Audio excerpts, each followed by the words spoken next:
الحمدللہ والصلاة والسلام علی من لا نبی بعدہ فاعوذ باللہ من الشیطان الرجیم بسم اللہ الرحمن الرحیم وَيُؤْثِرُونَ عَلَىٰ أَنفُسِهِمْ وَلَوْ كَانَ بِهِمْ خَصَاصَةٌ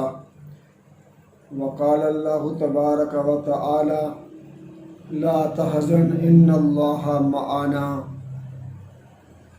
میرے معزز سامعین السلام علیکم ورحمۃ اللہ وبرکاتہ۔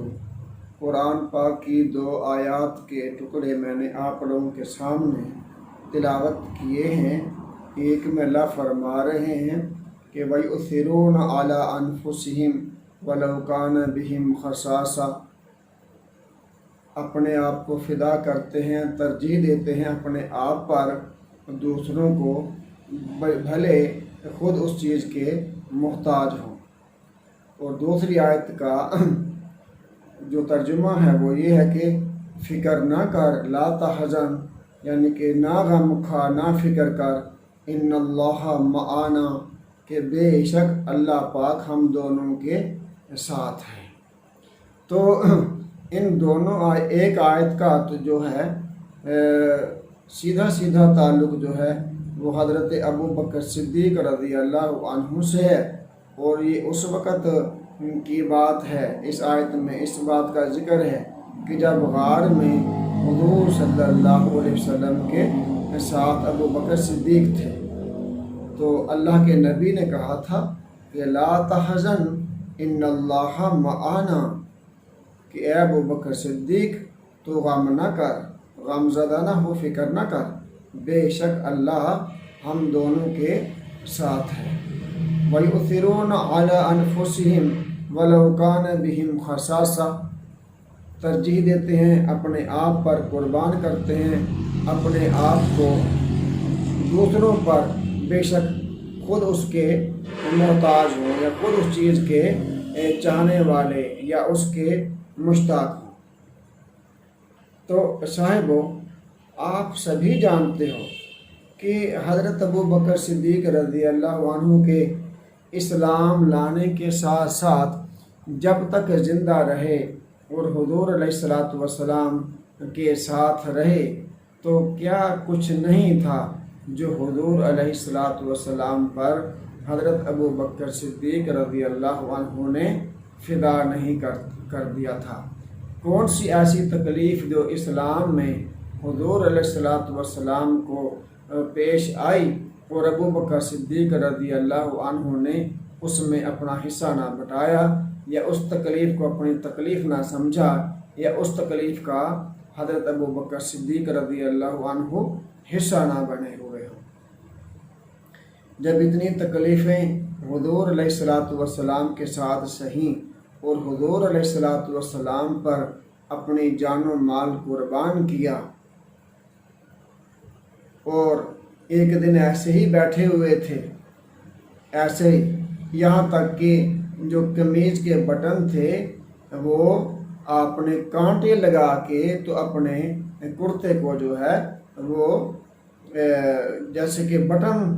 اس کو کور کر لیتے ہیں قمیض کو، ایسے کانٹوں نے بٹنوں کی جگہ قمیض کو کور کیا ہوا تھا۔ یہاں تک نوبت آ گئی تھی، اور یہ کہ سارا کا سارا حضور علیہ السلام کی ذات پر، دین اسلام پر اپنا جان و مال فدا کیا تھا۔ ایک دن ایسے بیٹھے تھے کہ جبرائیل امین علیہ السلام تشریف لائے اور حضور علیہ السلام سے عرض کیا کہ اے اللہ کے رسول، ابو بکر کو اللہ کی طرف سے السلام علیکم کہو، یعنی کہ اللہ پاک نے ابو بکر صدیق کو سلام بھیجا ہے۔ تو حضور علیہ السلام نے جبرائیل علیہ السلام کے کہنے پر جب ابو بکر صدیق سے رضی اللہ عنہ سے یہ کہا کہ اے ابو بکر، اللہ پاک نے آپ کو سلام بھیجا ہے، تو حضرت ابو بکر رضی اللہ عنہ نے کہا کہ اے اللہ کے رسول، میرا نام لے کر مجھے سلام بھیجا ہے؟ تو آپ صلی اللہ علیہ وسلم نے کہا کہ ہاں، اللہ فرماتے ہیں کہ میرا ابو بکر صدیق رضی اللہ عنہ کو سلام کہہ دو۔ صاحبو، ذرا غور تو کرو کہ زمین و آسمان کا خالق و مالک، جنت دوزخ قبر پل صراط کا خالق و مالک، تبارک الذی بیدہ الملک، بڑی برکتوں والا ہے وہ اللہ جس کے ہاتھ میں، جس کے قبضے میں ساری کی ساری کائنات ہے، جنت اور جہنم کا خالق اور مالک۔ وہ کسی انسان کو کہے کہ میں تمہارا رب تمہیں سلام کر رہا ہوں، اور حضور علیہ الصلاۃ والسلام کی زبانی سلام کہلوائے، تو بتاؤ جس کو سلام بھیجا گیا ہو، جس کا نام لے کر اس کو زمین و آسمان کے رب نے سلام کیا ہو، اور جس نے وہ سلام اپنے رب کی طرف سے قبول کیا ہو اور سنا ہو، بتاؤ اس کے دل کی کیفیت کیا ہوگی۔ کوئی بڑے سینے والا، کوئی بڑے جگرے والا انسان ہو سکتا ہے، اس دنیا میں پتہ نہیں کتنے ارب لوگ ہیں، ان میں اور قیامت تک آنے والے لوگوں میں شاید کوئی ساری انسانیت سے بڑے جگرے والا انسان ہو سکتا ہے، جو اللہ کے سلام بھیجے کو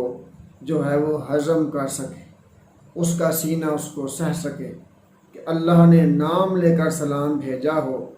تو ابو بکر صدیق رضی اللہ عنہ رونے لگے تھے سن کر کہ اللہ نے مجھ جیسے کو سلام بھیجا ہے۔ اپنے آپ کو کتنا عاجز سمجھتے تھے وہ کہ زمین و آسمان کا مالک ان کا نام لے کر حضرت جبرائیل علیہ السلام کے ذریعے سے سلام بھجوائے، اور اپنے نبی کی زبانی سلام جو ہے حضرت ابو بکر صدیق کو پہنچوائے۔ بتاؤ ابو بکر صدیق جیسا بھی کوئی ہوگا؟ کیا تھے، اور پھر قرآن نے ان کو کیا بنا دیا کہ زمین و آسمان کے خالق و مالک کا سلام آئے، اور حضرت ابو بکر صدیق رضی اللہ عنہ کا سینہ اس رب کے سلام کو سہ جائے۔ کوئی معمولی سینہ تو نہیں ہوگا، کیوں کہ قرآن نے ان کو اتنا بلند بنا دیا تھا روحانی طور پہ، جسمانی طور پہ، کہ وہ اللہ پاک کے سلام کو سہ گئے تھے۔ میرے بھائیو، ہمیں تو کوئی عام مشہور آدمی، کوئی عام دنیا دار آدمی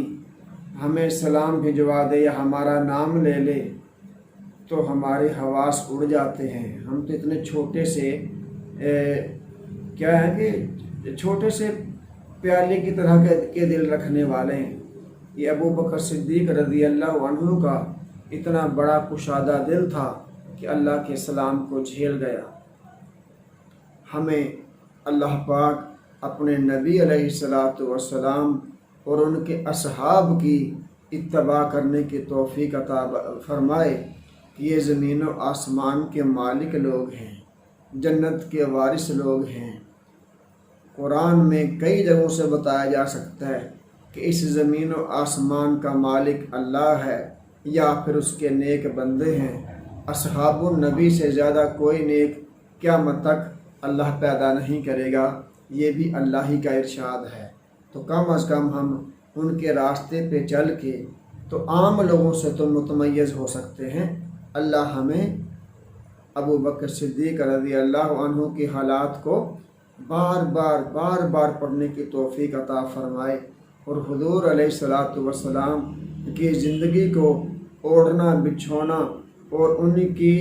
دین کی دعوت دینے والا بنائے کہ اسی میں دنیا اور آخرت کی تمام نعمتیں جو ہیں وہ ملنے کے دروازے ہیں۔ اس کے علاوہ انسانیت کے لیے کوئی راہ ایسی نہیں جہاں پہ اس کو قرار آ سکے۔ اللہ رب العزت ہمیں ابو بکر صدیق رضی اللہ عنہ کی جو ہے سوان حیات نہیں کہیں گے، بلکہ ہم ان کی جو ہے حالات زندگی جو ہے وہ ہمیں پڑھنے کی توفیق عطا فرمائے کہ ان میں کیا ایسی خصوصیات تھیں اور کیا خصوصیات انہوں نے پیدا اپنی ذات میں دین کی برکت سے کر لی تھیں کہ اللہ پاک ان کو سلام کہنے لگے، اور سلام بھی کیسا کہ نام لے کر سلام کیا تھا۔ کوئی معمولی بات نہیں ہے۔ جیسے اس کائنات کا وجود میں آنا